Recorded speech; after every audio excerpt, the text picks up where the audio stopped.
Ladies and gentlemen, this is Jason Walker with JWalkerBuzz. Another episode where we talk about interesting things, talking to interesting people, and we'll talk about interesting events, things that are happening, but definitely things that uplift the community and the culture to the world. Yes, massive.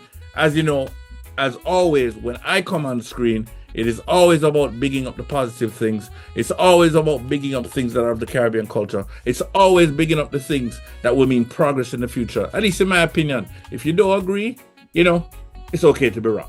That being said, it's another episode. And I have honestly, this is a member of the Jamaican diaspora that I've been observing for a very long time. I really respect the way he does things.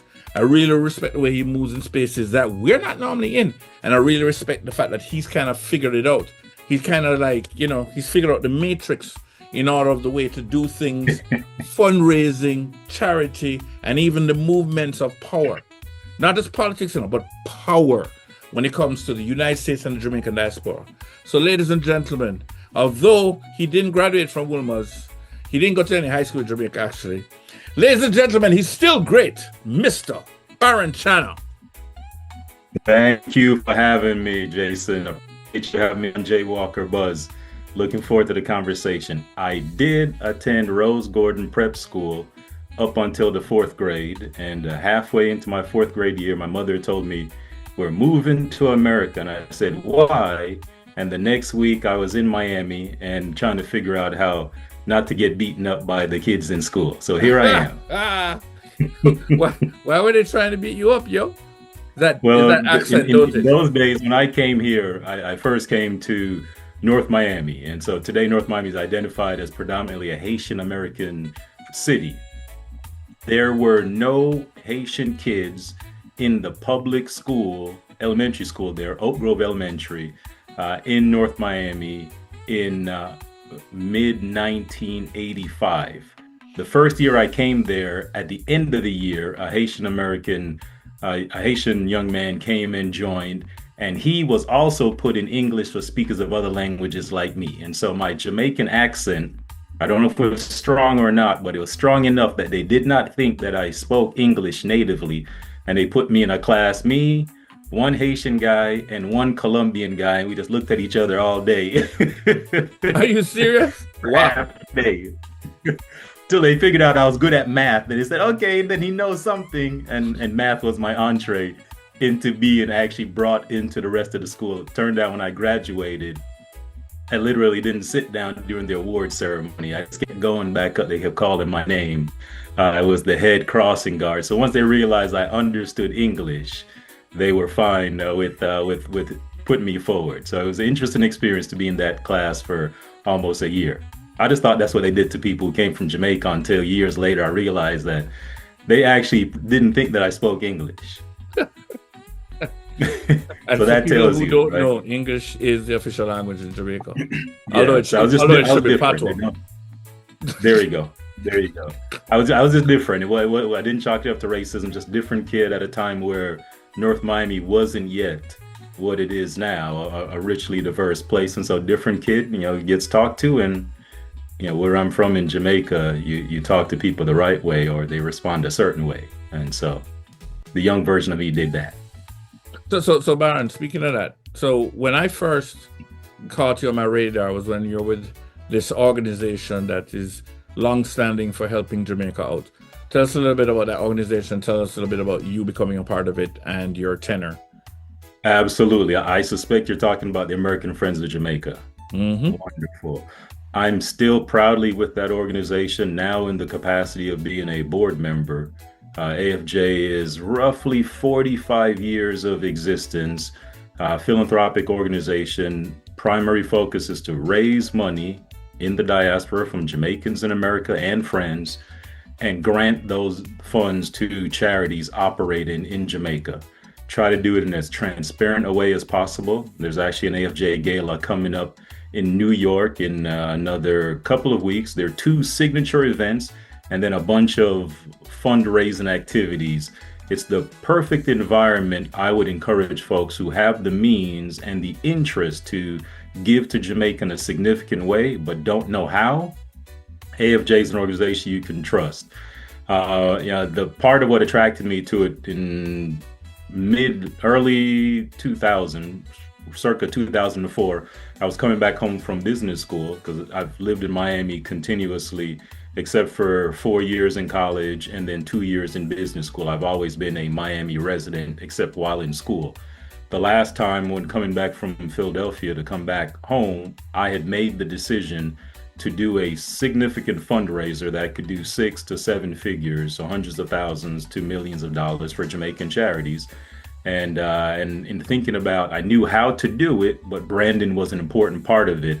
I had been introduced to AFJ's New York event, which I was impressed by, and thought we could do that in Miami. And so approached AFJ. Lacey Wright, their then executive director, proposed an idea. I'd organize an event with a team here, all volunteers, and if AFJ would fund it, we would turn all the funds over to them. And as long as the agreement was they would continue to use the funds for their grant program, which we're now 20 years in it, and they have that event in the 20 years that we've done it, has probably done north of $2 million, maybe north of $3 million for charities in Jamaica. Nice. And it's a gala that's done every year, sometime between March and May. And they're still pulling in them kind of serious dollars for a gala. More now, more. In 2025. More now, yes. And part of it is, listen, if something, everyone wants an electrical car, but when you see a Mercedes-Benz S500 and they tell you it's not electrical, you say, okay, and you take it. So if something is of good enough quality, people have a demand for it if you don't oversupply the market. And the thing I would say about the AFJ events, mind you, AFJ is a charitable organization, so you don't need an event to support. Go to theafj.org and you can always support the organization. But if you want to experience it live, two of the ways to experience it is to attend the New York Gala, which is occurring in a couple of weeks, or come to the Miami Gala, which will occur likely next year, April, and experience it. Though the experience you have there is a unique experience for someone in the Jamaican diaspora.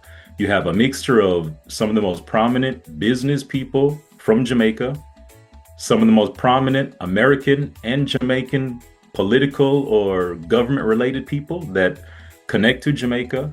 And then you'll have, if you're in Miami, members of the Miami diaspora, the full range from law students to pastors to elected officials. So it's a very unique experience. And while being a high-end experience, we take great lens to make sure that it's being celebrated within the context of Jamaican culture. So the things you see on the table, the food you eat, the colors you hear, the music you hear. In New York, they will have Sasko, formerly Assassin, I believe is the artist, performing in front of an audience. Agent Sasko and then Sasko, but yeah. Exactly. Performing in front of an audience that includes people who are probably worth $100 million. Okay, and so the point is, it's Jamaican culture first being celebrated, and the audience happens to be people who have the means to give significantly. And the only reason for that is if you're doing a singular event, the goal is to raise as much money as possible while having the people in the room enjoy it. And so that particular event in New York is a very high-end event. I think tickets are north of $500. Woo! And the money end is equally high-end, but adjusted for our local economy. So I think our tickets next year will probably be in the range of 400 plus. Woo! Right? And what that translates to. Paid $500 for a Sasko concert. Woo! Sasko's part of it. You pay for a bigger experience. You'll probably end up having 6 ambassadors in the room, former U.S. ambassadors to Jamaica. If you had come to the Miami event last year, you would have seen Prime Minister Holness in the room, conversing with people, interacting with folks. In years past, we've had the Governor General, if you care about that stuff. We've had prominent, Jamaican-American lawyers. We've had athletes. We've had and so forth. So it's a very interesting experience, encapsulated in a couple hours. Really great art and villas and other things, including just modestly priced necklaces. So wonderful experience. Outside of that, AFJ undertakes a bunch of creative ways to get people of all levels to give to Jamaica and support Jamaica in what I like to call structured philanthropy. There's giving, where you just give as the need presents itself, and then there's structured philanthropy, where you're trying to give in a way that effectuates a good. So if we know, based on the studies from the Jamaican government, that early education is an important indicator or influence on your life, regardless of what your income levels are, the right level of early education changes your life trajectory. And so we would then say, well, maybe the $100 that I'm giving, in addition to giving to the school that I support, maybe I should put a couple $100 into the early childhood fund, so that the people who know how to use it can support that issue, right? So it's being predictive and proactive in terms of your giving, as opposed to being reactive. Both are important, but if you're not solving issues, what is that? Ounce of prevention is better than a pound of cure. Well, strategic philanthropy is given in ways that support that prevention. Nice. So, and I mean, I love the word you said. Was it structured charity? Is that what you said? Structured philanthropy. Structured philanthropy. Yeah. And literally, probably the only thing that exists in Jamaican diaspora that could even lend a candle to that, and it's not real, but it's a fact, is alumni philanthropy. That's probably the only structured one that we have. Yeah, I agree. And they've done an amazing job with what they're doing. Now, so this initiative that you're pushing forward, how is that an improvement onto, because what you just described that AFJ does that's amazing, what you just described. So how is this, why is this necessary, and how is this like an evolution, shall we say? Yeah, so first, I don't necessarily know that it's an evolution as opposed to something different. And the analogy I would always draw is, when I was a kid in Jamaica, my uncle would go to Caymans. He wouldn't bet one horse in a race. He would bet multiple horses in a race. Not because he thought one horse was better than the other horse, but because he thought having multiple options running in different lanes gave him a better chance to have an outcome. And that's the same thing here. And so the alumni organizations are amazing and wonderful for the core purpose they serve. Right? Mainly engagement of the alumni, mainly for the benefit of the schools they serve. Right. Then you say, how does a Baron Channer or someone else engage with it? Or what about the schools? In the case of the thing you say I'm working on, Give to Jamaica Week, we happen to have 226 schools registered. That's roughly 20% of the schools in Jamaica. Name the initiative again. What's the name of the initiative? It's Give to Jamaica Week. And givetojamaica.com is the website that folks can learn information. We've got 226 schools registered. Roughly 90% of them, it may be a higher number, do not have an alumni association. Because most of them are primary schools or rural schools that don't produce a tremendous number of students. And so those people need some support as well. But even the schools that do have alumni associations, like St. Andrew's High School for Girls, like Cornwall College. You have to say it right now. St. Andrew's. You're the fourth person that has said that, and I keep saying I'm a little bit too American now. I'm Jamaican-American, so the hyphen on my name makes it hard to. But I'll try. So St. Andrew's. Andrews, you're the third or fourth person that has corrected me, and so it's always in my mind now. Look, Baron. The only reason I made sure trying to learn it because I was trying to impress the Andrews girls when I was in high school. That's the only reason I know it. Well, I have the great fortune of having one in my life right now, and so the lovely lady of my life is actually a Sandra's girl. And so you got married to an Andrews girl? So you're going to marry you? Bup. Anyway, go on. So fortune has blessed me somehow, right? And so, those schools are participating, and it's really simple. It's let's add to the pie. Let's create a forum where all Jamaicans, anywhere they are, any income level, and any way in which they connect to Jamaica, can support schools directly, all public schools except for one, which was an oversight, but we had empathy on the school, a primary school, church-based. and or charities. So we have 226 public schools, 225 public schools, and one private school. We have 32, soon to be 35 charities from Jamaica. And so collectively, you have nearly 260 organizations that are participating. And specific to the school, which is where your question started, what we're creating here is an agnostic way of people supporting education by way of one of many schools. And it may very well be, just yesterday I had a colleague of mine support Brixton Hill Primary. He doesn't know, has no relationship, had never gone to school in Jamaica. Simply the area, he was familiar with the area because of a family friend, and said, my way of supporting Jamaica is supporting this parish, this city, and that's the school that was in that area. So let me give to Brixton Hill. They don't know him, they've never met him, they've never engaged with him. And so what we're trying to do with this, and the reason I'm invested myself, so heavily in this effort, and we've built the team that we've built, is we want to create a way for the charities in Jamaica to have direct relationships with the donors in the diaspora and the friends of Jamaica that are in the diaspora. And that's simply because we think that if you increase the connectivity between people and the actual people who are donors and the people who are actually solving the problem, you increase the likelihood that donations will flow. It's hard for people to support things in an abstract way, even though they know it's good. When you give to, AFJ, or you give to United Way, or you give to others, the further removed you are from where the money actually creates impact, the less likely you are to give, unless you're among the wealthiest people who are thinking more strategically. And so the average person who wants to give $200 generally would prefer to give that to this school or this charity, as opposed to giving it to a fund that will ultimately go to a charity. Now, interestingly, I remember Zachary Harding. I don't know if you know Zachary Harding, entrepreneur.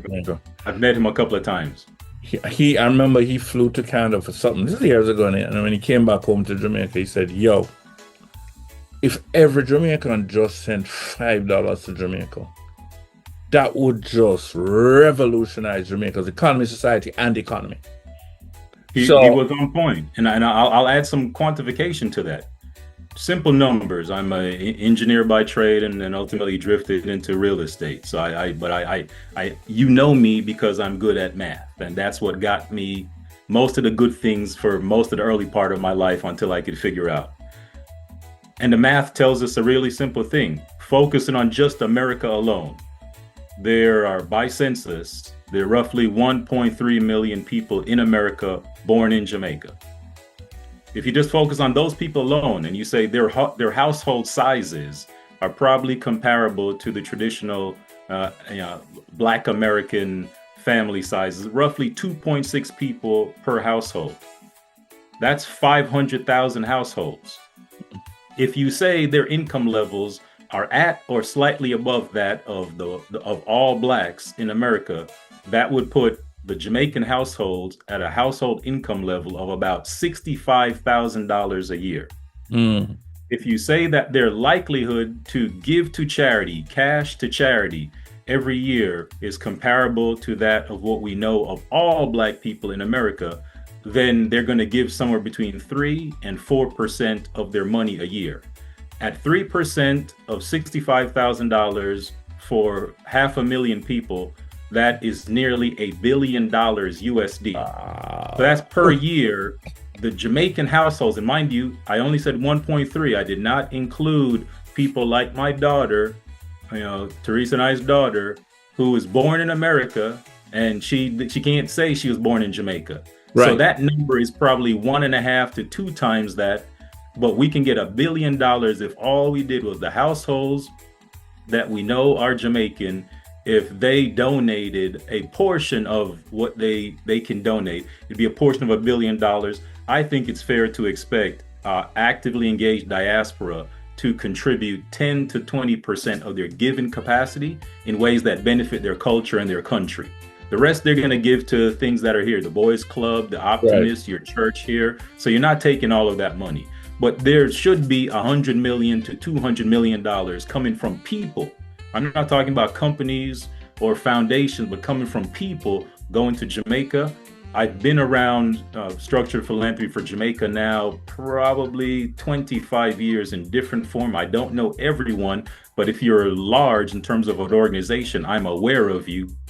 I can't name for you one organization that can say they are taking $10 million from this population, Jamaicans, we're not talking about friends or companies, to Jamaica. Not one yet. So it means there's an opportunity out there for us all to explore. And what we see with Give to Jamaica Week is we're testing another strategy. So we're just another horse in the race that everyone can observe, and they're all different people running different races. All of them have merit. All of them are real and should be supported. And ultimately, they all add to the greater benefit, which is supporting the people of Jamaica and communities in Jamaica. Now, well, I contribute 2 children born here who can plug into that as well, so we can add up them numbers. So and other people, so it's 1.5. So it probably, my statement to people is it's at least $2 billion of total capacity, and we should aim to get 20% of that in different ways for the benefit of Jamaica. That some of that's going to be alumni associations, some of that's going to be structured organizations like AFJ, and some of it's going to be low touch but high energy efforts like Give to Jamaica Week. You don't have to attend an event to give to us. You don't have to know someone to give to us. If you don't know anything, our experience will allow you to search and find things based on causes, based on parish, based on just key phrases. And so you can use this as almost like an Amazon-like experience where you're discovering something that matches your interests, and then you can choose to donate to it. We'll get into it, but we've done everything to make the donation side as pure as possible and as trustworthy as possible. And so, I'm sure we'll get into it in the conversation. Now, so of course, you can go on the site and you can choose the charity you want to support. That's exactly it. But is there also a general fund, like if somebody doesn't want to choose, it's a general? So there is going to be at least one general fund. And so the idea is with all the schools and all the charities, it is very possible that some of them will not attract any donations. And we want to show a little bit of love to everyone who participates. And so we will have a sort of all participants fund. Okay. What we don't want to do, we don't want to compete against it. And so the all participants fund will be like an extra donation you make after you decide to give to something else. Now, by the way, big up Freedom Skate Park. Yes. One of the ones on there. They are one of the participants.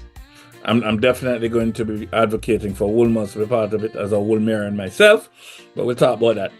And then October the 18th to the 25th is the official Give to Jamaica Week. The idea behind that is really simple. Jamaica's National Heroes Day is roughly October the 20th, and the idea here is it's during Heroes Week period. Yeah. And there you go, Heroes Week period. So the idea is to create a new tradition in the diaspora for those of us who may not engage with the greatness that Heroes Day is in Jamaica.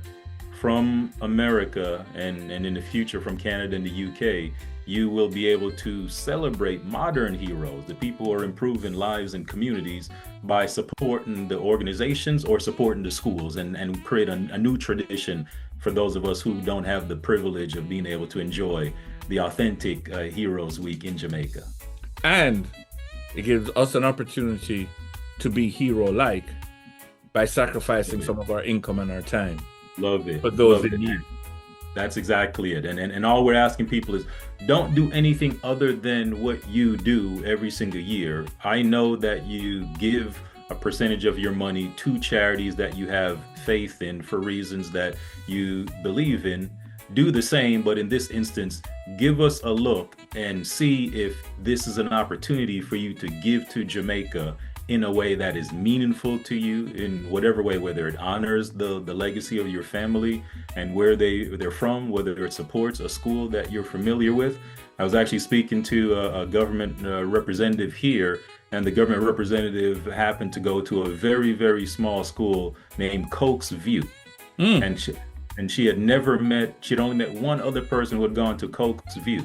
And I said, because I'd been looking at the list, you do know that Coke's View is a participant in Give to Jamaica Week, and we're going to spend the next several weeks promoting them and others to people in America, hopeful of helping them raise their goal, which happens to be a couple $1,000s. And she said, well, what do you know about Coke's View? I said, well, only thing I need to know, and that's important to me, is that it's a school in Jamaica that educates kids in Jamaica, that contributes to Jamaican society. And that's the whole point we're trying to create is, that 1.3 million people, double it, you have 2 kids, people like me have 1, so make it 1.5 on top of that. So another 2 million people, 3.5 million people that are either Jamaican, full-blooded, natural born, or, Jamaican-American. They want ways to celebrate their culture charitably and philanthropically. We have amazing ways for them to do that with music. We have amazing ways for them to do that with enjoyment of sports. We have more and more ways for them to do that with food and culinary arts. Let's also give them a chance to do that with their charity, because they're going to give to something, and a portion of it, if we do the right thing, can go to the benefit of Jamaica. Now tell me something. This is clearly an initiative that brings about good vibes. One thing I learned when I was president of United for Jamaica, $20 of time or $20 of money or $20 in kind goes a long way in Jamaica. It's very interesting to really watch. Once it gets to the ground, it does so much. I'll never forget Bethel Baptist Church start raising a handful of money and went into this district in St. Thomas that didn't have any businesses, impoverished area. Them used a little bit of money, started a small bakery. It is now a flourishing, this is years ago, but it's now a flourishing business that hires tons of people. Yeah. So the donations through what you're doing is going to have a huge impact for many people without you even. You can't imagine until you hit the ground. Go ahead. No, I was saying you hit the nail on the head, and I wanted to just be specific and pinpoint. It's obvious the impact of schools, so we don't need to address that, which is why all public schools in Jamaica were invited to participate. There are roughly 1,010 public schools. Of course, you're never going to get 100%, and this is our first time out, and time was limited, so we ended up with 230-ish, so ballpark just under 25% of schools participating. If you think about that, most elections in Florida, local elections, get less than 14% people who participate. Wow. Right? Wow. So if to get that's a good start. That tells you that there's a demand. But beyond that, the charities, we have specifically made an effort to ensure that the charities are credible and impactful, because you're trusting us by coming to givetojamaica.com and assuming that the organizations there are legitimate. And we wanted to make sure that, one, given our honor and our integrity, but 2, given the privilege of having anyone come to the website to support, that they'd have very, very credible. All of those organizations, 30 some odd, ranging up to 35 organizations, are there because they are known and supported and believed to be credible by one of Jamaica's leading foundations, of which many of them happen to be nominating partners. And our nominating partners for this year include the likes of Digicel Foundation, Sandals Foundation, American Friends of Jamaica, Council on Volunteer Social Services, Kingston Creative, one of the leading creative arts organizations in Jamaica. Andrea. Absolutely. He was also a participant, as well as the Institute of Jamaica with the various museums and so forth. We may end up adding the National Museum of Jamaica. That's one of the final ones that could potentially be added in the next couple of days or so. And so what you will see on there, full range of causes. You have organizations that are helping HIV infected women. You have organizations that are supporting individuals with special needs, autism, those who are deaf as well. You have the Special Olympics. You have Freedom Skate, which is using sport to educate people. You have organizations that are addressing violence prevention. You have organizations like Kivoy Community Development Corporation that are doing rural development, so teaching skills in rural parts of the country that relate to farming and creating economics. You have Rosetown Foundation, and on and on and on. And so I think people will be impressed with the range of charities that are there. And as far as schools, we cover every single parish in Jamaica has multiple schools represented. And I'm sure next year we will get even more, but it's all contingent on the success that we have this year. And so we're excited to be where we are now and on October the 4th on JWalkerBuzz platform, talking to your audience and encouraging them. Go to givetojamaica.com. Take a look at what is there, right? And if you find something that meets your interest, consider a pledge. Tell your friends and your family to do the same. Check us out on Instagram at Give to Jamaica and see who's supporting us. See the schools making appeals on their own. And hopefully you fall in love with it. And of course, with today's technology, you'll be able to see real time how donations are impacting what's being donated too. Yes. Well, you heard him, Jamaican diaspora. Be proud of Mr. Baron Channel. The man is a brains. Unfortunately, he uses his brains for good. Enough people use them brains just for the selfish reasons. Baron using them brains for the Jamaican diaspora. Absolutely excellent. Tell me something, Baron. I mean, we've only spoken about Jamaican-based charities. Is this something that also looks at Jamaican diaspora-based charities or not? So good, great question. For 2025, we made the decision to let's lean in by supporting charities and schools in Jamaica. Got it. There happens to be one organization that crosses the border and is here, but then also is registered in Jamaica and conducts most of their programming there. An organization named Busy Bee. But for the most part, all of the organization, and they do mentorship and tutoring in schools, registered charities in Jamaica, also registered here in the US, and their programming is there. So we felt comfortable with their involvement. But the idea here was to take overseas money that is set up to go to charity and to take it to Jamaica and give it to people who are there and operating there, so that every single dollar they received, even though they're going to acquire things and pay for service, but every dollar they receive is contributing to the Jamaican economy in the ways they choose to use it.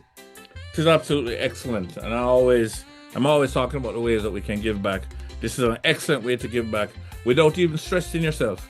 And you're talking about accountability, dependability, and they will make sure that you have evidence of what should be accountable. So that's I'd love to talk about the accountability if we have some time, but unfortunately we'll have to wrap it up. But we're going to come back. That you can trust me. We're going to come back definitely to see how it's running and how we can what's moving forward with it.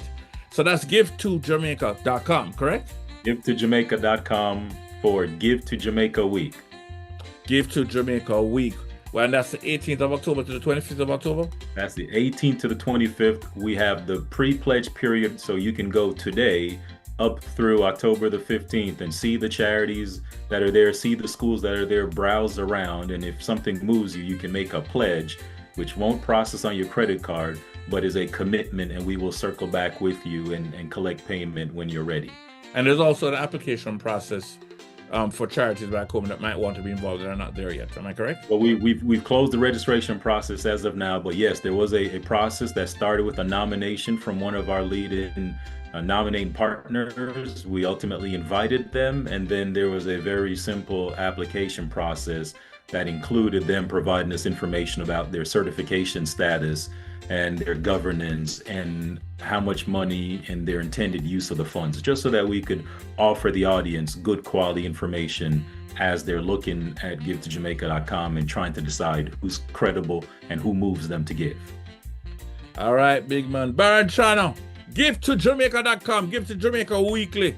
The man with the big brains, using the big brains as a hero. Not everybody wears capes. And using it for the betterment of the diaspora. This is Jason Walker, once again with another episode of JWalkerBuzz. And listen, people, You know you got to do interesting people, interesting things, interesting events, and in this case, to the world, helping out those who need it. So listen, check him out. Support GiveToJamaica.com, because support Give to Jamaica weekly, and support anybody who needs help. And like, subscribe, share, or tell people about the TV show. Either way, support. All of that. Channel. Thank you, JWalkerBuzz.